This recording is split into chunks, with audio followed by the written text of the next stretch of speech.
Hi everyone, and I'd just like to say a big thank you to all of you that signed up for this challenge. For some of you, this could have been a really hard thing to do, so thank you again. So over the next few weeks, I will be sharing with you ways that you can help yourself to cope better with any anxieties or stress that you may be experiencing.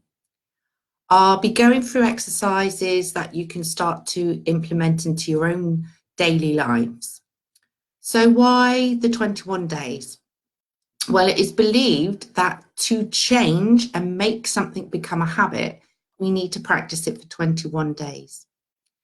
So tonight, I'm going to explain a little bit about stress and have a look at the form that I posted the other day for you to print out. Don't worry if you haven't printed it out, there's still a chance to re-go over this video.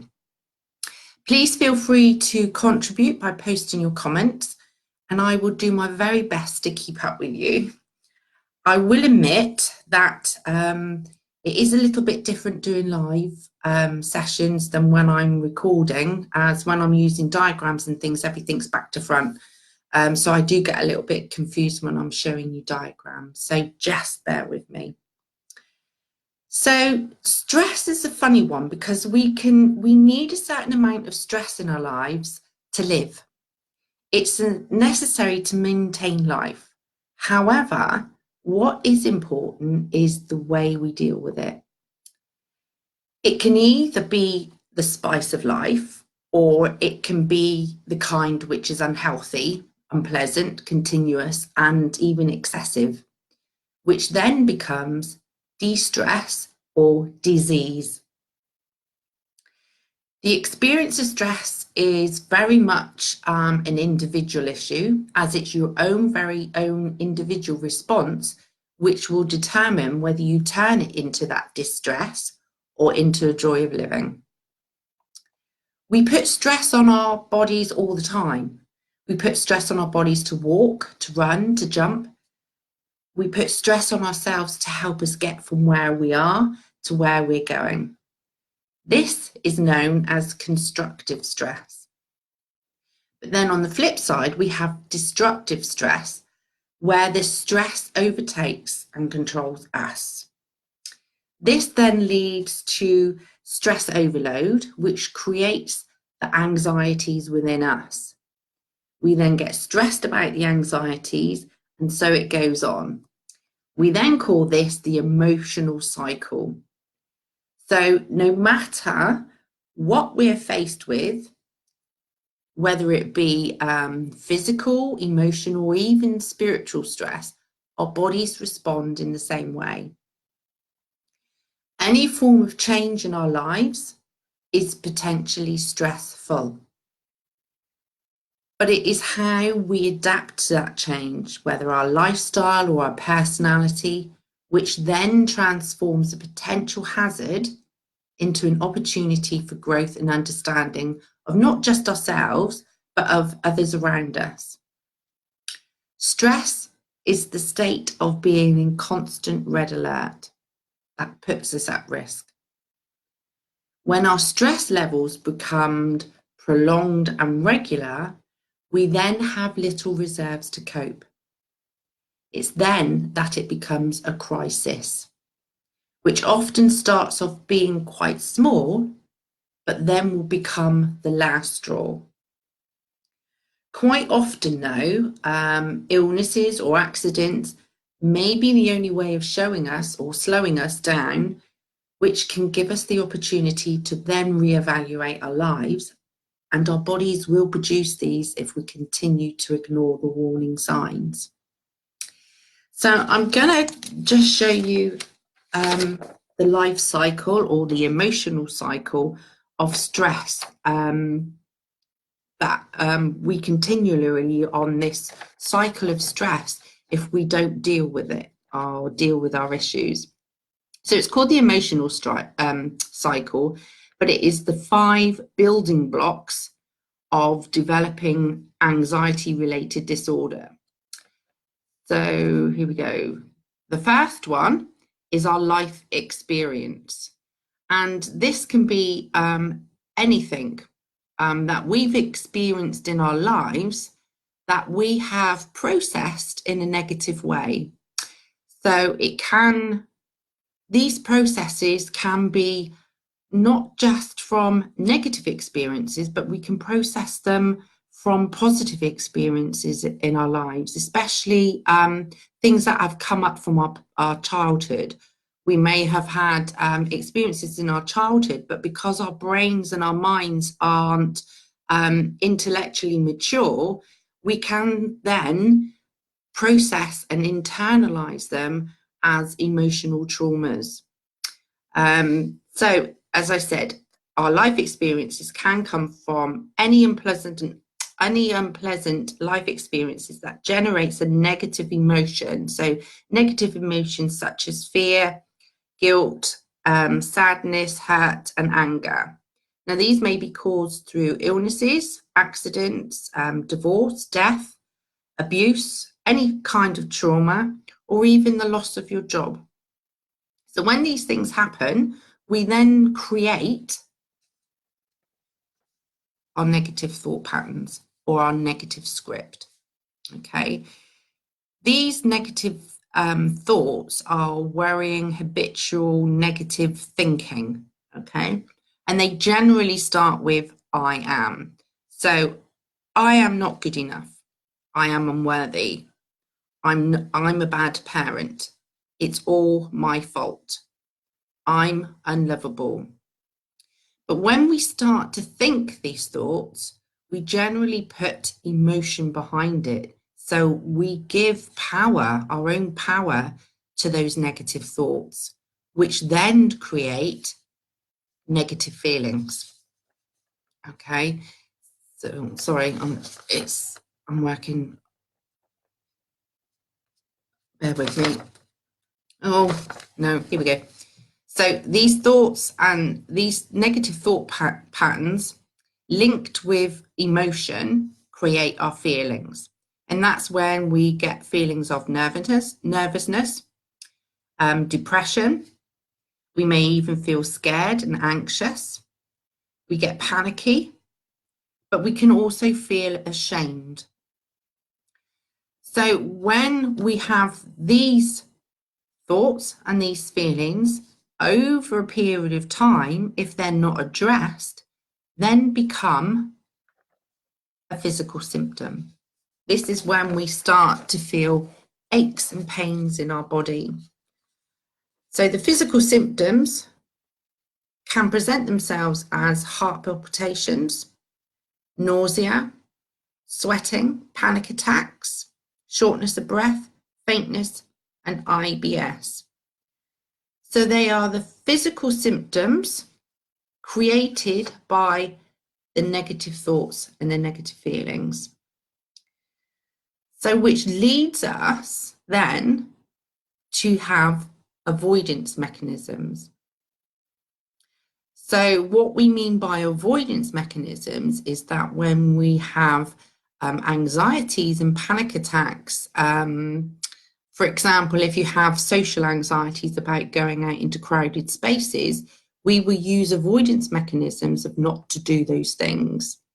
So we use social withdrawal, for example. So we stop going out into social situations.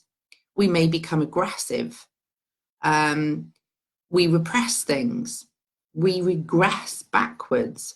So we can regress back to childlike behaviors like teenage temper tantrums because we find dealing with our stress and anxiety is difficult. So the regression is a release. We can use alcoholism or even recreational drugs to numb ourselves of feeling that pain. We can even start having eating disorders, either bulimia, anorexia, or even overeating. We comfort eat when we're stressed. We can also go into denial. We deny that we're actually feeling these things, or we deny that we've had these life experiences that created these negative thoughts or these negative thinkings. So what happens then is by using these avoidance mechanisms, we're not actually dealing with the situation.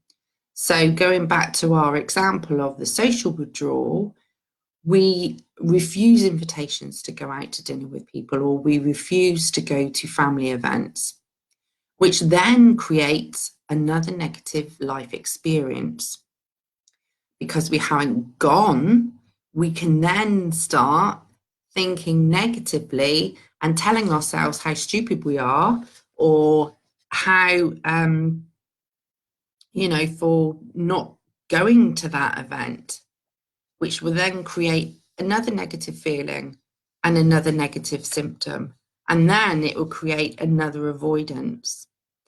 So what is actually happening here, each time we have one of these negative life experiences, it creates we repress those negative emotions down into our subconsciousness.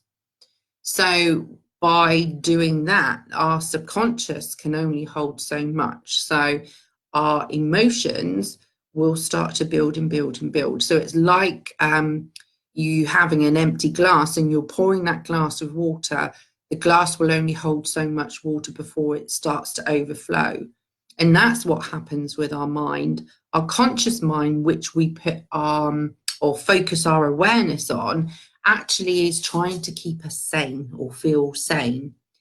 So it doesn't want our subconscious to overflow into our conscious mind. So our subconsciousness, our emotional thinking mind, will then create a diversion. It will create an outlet or another river for those emotions to flow into. And so that outlet or that river will then become another anxiety. So that's where we get our OCD from, our panic attacks, our depression. It's just an outlet for the build-up of repressed negative emotions that we're holding within us, because we're not dealing with the anxieties. And to deal with the anxieties, we need to actually get to the root cause of why they're appearing in the first place.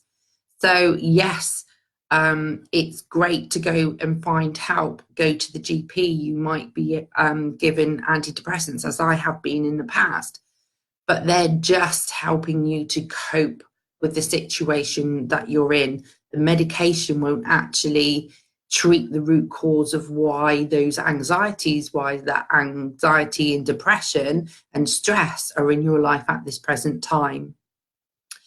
So going forward, if you've managed to print off the sheet, the symptom checklist that I posted up the other day, great. If not, please print it out and use it, because we will be using it again at the end of these sessions to see whether there's been any changes within how you're feeling and how you're thinking. But if we look at it, along the top, we have numbers from, here we go, 1 to 10. So 1, 2, and 3, we have slight discomfort. 4, 5, 6, and 7, moderate discomfort. And 8, 9, and 10 is extreme discomfort. So for this session, we're just working on the first row. Leave this side blank, because we'll fill this in at the end. Okay, so what I want you to do is to look at anxieties that you have in your life at this moment. So here we have anxieties in our personal relationships.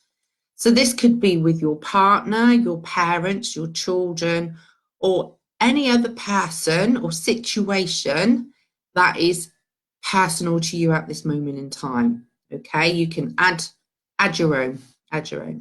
What I want you to do is to look at each situation and number it. So it could be 2, it could be 6, it could be 10. Okay, place your number in beside it, and also the feeling that it gives you. So whether you're fear, whether you're angry, whether you're hurt, you've been betrayed, give it a feeling, okay? The next one down on the list is anxiety in specific situations. Now, I've just given you some examples here. So we've got work-related situations, whether you are stressed and anxious because you've got deadlines to meet. You may even be going for tests, your driving tests, or whether you're in further stud education or even at school. Tests can bring up anxieties in ourselves. Interviews, if you're going for a job interview, that might be a stressful thing for you. Again, add any other that you may have got within your specific situations. Again, number them from 1 to 10 and give them a feeling. Okay, so let me just fold this up so I'm not hiding behind the paper. On the bottom half of the list, we have got specific things. So we've got worry, depression, anxiety, anger, irritability, resentment, phobias, fears, muscle tensions, high blood pressure or headaches, neck pain or back pain, indigestion, sleep patterns, and I think that one at the bottom is work stress. So again, beside each one of these, number how high your worry or your depression is, and right beside it, how this makes you feel. Got interrupted by my son there. So again, just write the number down and write how this affects you or makes you feel, okay? So over the period of these 21 days, I will be giving you, there will be videos, like tomorrow night, I think there's a video on breathing techniques. And what I would like you to do is each session, try to start integrating it into your daily life. Make it a habit, make it a part of your everyday routine. And hopefully by the end of the 21 days, you would see some kind of result in hopefully lessening your stress and anxieties. So that's the end of today's session, and I thank you again very much for watching. If you have any questions or you don't understand anything, please comment on the posts or even write a post of your own. You'll be, I will answer you as best as I can and as soon as I can. And hi, Beth, you've joined right at the minute because I'm just about saying goodbye. But you can rewatch it. So look out for the posts. Each evening, I'm hoping to do the posts around 8 p.m. British summertime so that we get a sense of routine going there as well. I will put up reminders up during the day just to jog your memories, and please remember to look out for, my son is now crawling around behind me trying to get out the door without being seen. As I've lost my train of thought now. So yes, I was going to say, as I said, all the posts will be around 8 p.m. in the evenings. There are other live sessions that I will be doing, and lots of meditations, and there will be some homework for you to do. Later on, in a few days' time, there will be other forms for you to print off, because we will be going through those in live sessions as well. And it's just always and ideas to help you cope with your anxieties and stresses that you may be feeling in your life right now. Again, if you've got any questions, post them up. It will be great to interact with you on a daily basis. So see you again tomorrow. Bye for now.